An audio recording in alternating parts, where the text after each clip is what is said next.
Hello, I'm Ciarán Lynch and welcome to OviCast, the Teagasc Sheep podcast. Each episode brings latest insights, advice and technical updates for the sheep industry. In the current episode, we're going to focus on the management of autumn reseeds. To do this, I'm joined by Dr. Philip Creighton. Philip discusses grazing management with us, target opening covers, the importance of getting down to a good residual to promote tillering, as well as management during the current difficult grazing conditions. Philip emphasised the importance of having a clean reseed, and he shared his insights with us on post-emergence sprays, as well as the final rounds of fertiliser application.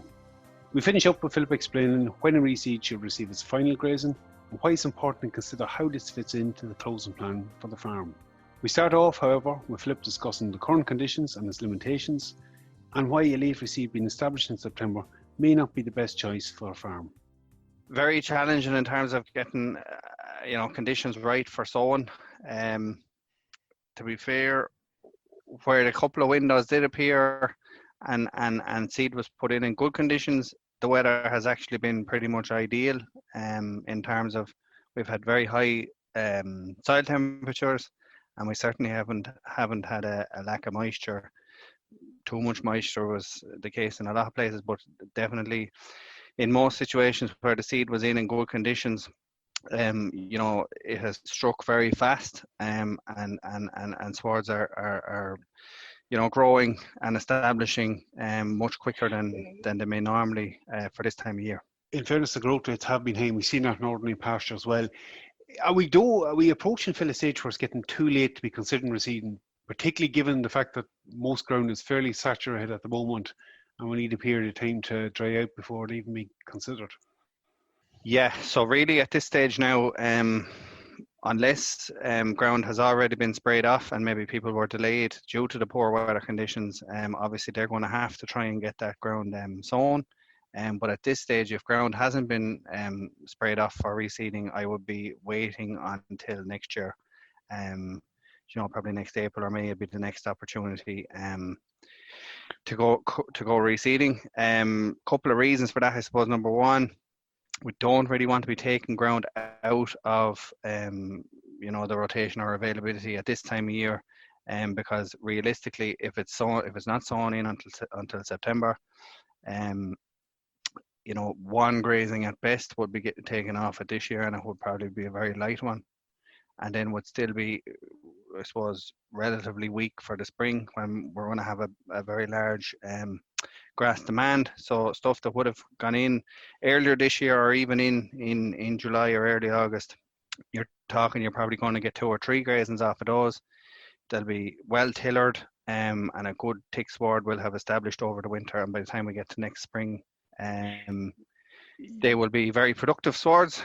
So that will be the reason really. And also I suppose soil temperatures, while grass will establish at a lower threshold of about 6 degrees and continue to grow at the moment, most of us certainly on the sheep side will be targeting to get a good proportion of white clover into swards as well, for varying reasons.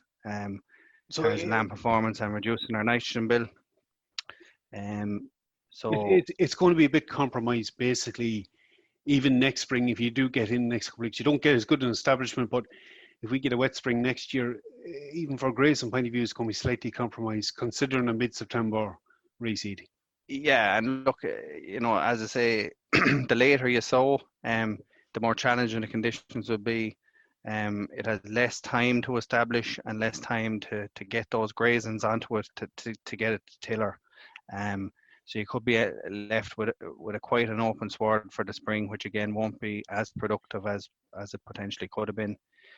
And the argument would be maybe to keep the existing sward if it hasn't already been sprayed off. Get your couple of grazings off it now before you close up, and you'll still have a grazing or 2 off it in the spring, and then you can assess your situation as to whether you take it out in April or May, or you wait till July of next year. If we maybe switch focus to what has been reseeded and is established, and I suspect by and large, given the high growth rates, is probably potentially even slightly further ahead.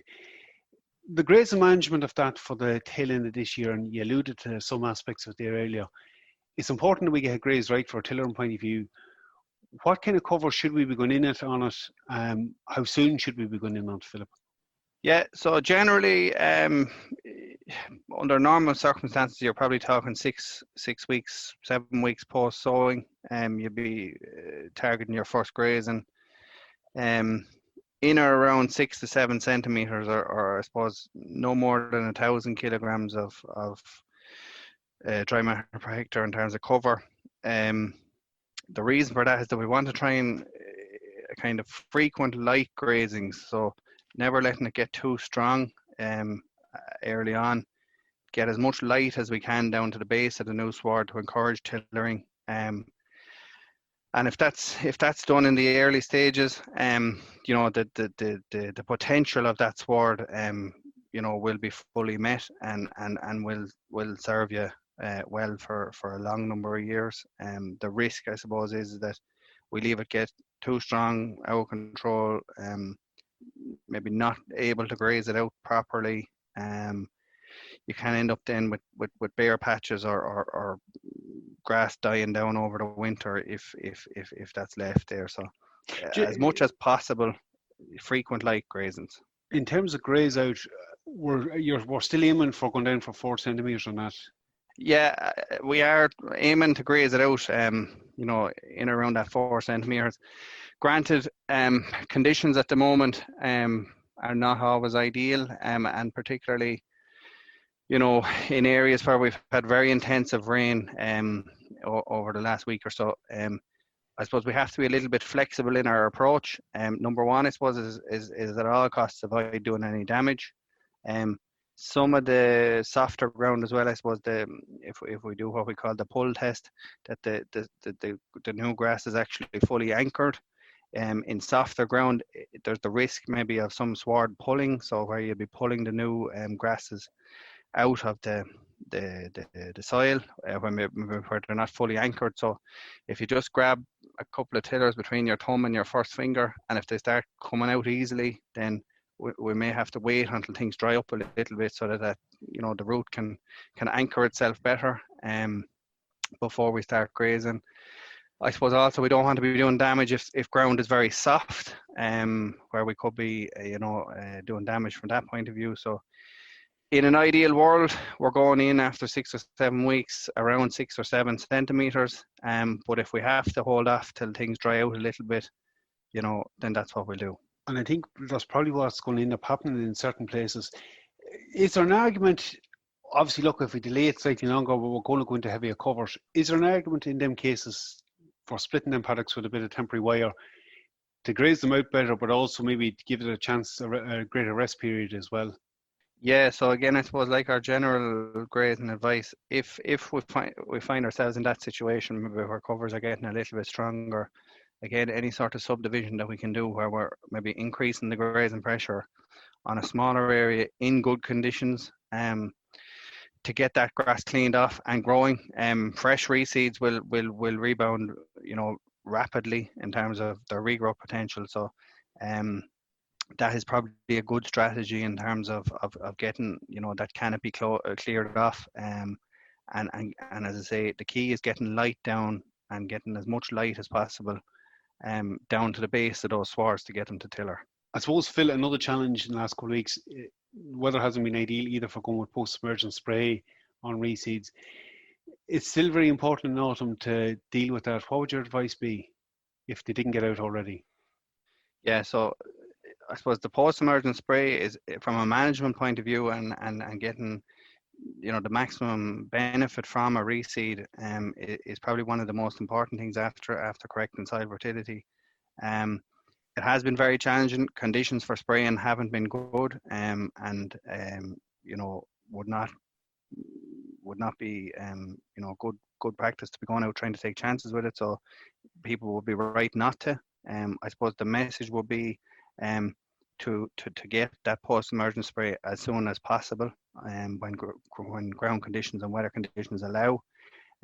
Even if it seems like quite a low weed population in the sward now going into September, if you get a dry spell and the opportunity, even if it's after the first grazing or even the second grazing, the opportunity to eliminate the problem now, when really the roots of the weeds are very weak, and haven't really established a proper taproot, you will eliminate them now with your post-emergence spray. If they're allowed to establish even slowly over the winter into the spring, they will have gained a lot more strength and root reserves. And at that stage, it's more of a control option than an elimination in terms of weed control. So if at all possible, it's get that post-emergence spray on this autumn when conditions allow. You're aiming for a clean sward next spring. Exactly. Just in terms of keeping them swards going, obviously they would have got the fertiliser application and so on, so they would, but again, conditions over the last couple of weeks haven't been ideal to get back in to top it up. The importance of getting a little bit of compound or nitrogen out on that to keep it growing on into the winter in a reseed, they do tend to be hungrier. What should they be aiming at in the next 2 weeks or so? Yeah, so obviously new grass like that has a huge growth potential, but with that comes, as you say, quite a high demand for nutrients. So hopefully people will have done a soil test at establishment and determined exactly what was needed in terms of P&K and lime, and hopefully that was applied. If there was, maybe some of it wasn't applied, really it's a question of getting that out as soon as possible. So if ground conditions were an issue or whatever, getting the right amounts of P&K and lime out to make sure that the new plants, persist and survive and grow to their potential will be the immediate concern. And also because of the very high growth potential of the grass, another nitrogen application, probably 25 to 30 units, over the next couple of weeks before the closing date, to ensure that it has everything that it needs to reach its potential going into the winter. And again, look, we'll get better response to that early on, but it provides a great chance, especially for finishing lands where the Joes want to put condition on. That ground is highly useful from now to closing.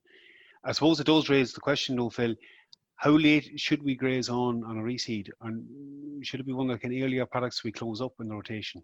I suppose it depends on where it is on the farm and on what the plan would be in terms of the sequence it's going to be grazed in the spring. The one thing we would say about a fresh reseed would be that it does have a much greater potential for regrowth than, we say, more established older swords. So it wouldn't be one that I would be maybe earmarking for to be closed first. We probably can graze them a little bit later into the closing plan into November, and then let them accumulate grass over the winter then, and they certainly will have the capacity then to have quite a high cover in the spring. So just being aware of when you close it and when you're going to be grazing it in the spring and work around that. So if you think that it's not going to be grazed until later on into the first rotation in the spring, then graze on that bit later. If it's going to be needed early, and look, it is going to have the potential to provide a lot of grass early when we need a lot of grass for yos after lambing, then adjust your closing plan accordingly. Okay, Phil, thanks again. Hopefully you get good weather in the coming weeks to make use of this. Hopefully. Thanks, Ciarán. Plenty to consider as always from Philip there, some very good information. Again, getting the most out of a reseed is vital, and he offers some very useful tips on that. I will include a link to a short booklet on reseeding in the description. It's available on the Teagasc website. Again, for any updates from our sheep program, keep an eye on our Twitter page at Teagasc Sheep. I'm Ciarán Lynch. Thanks for joining us. Don't forget to subscribe to future episodes.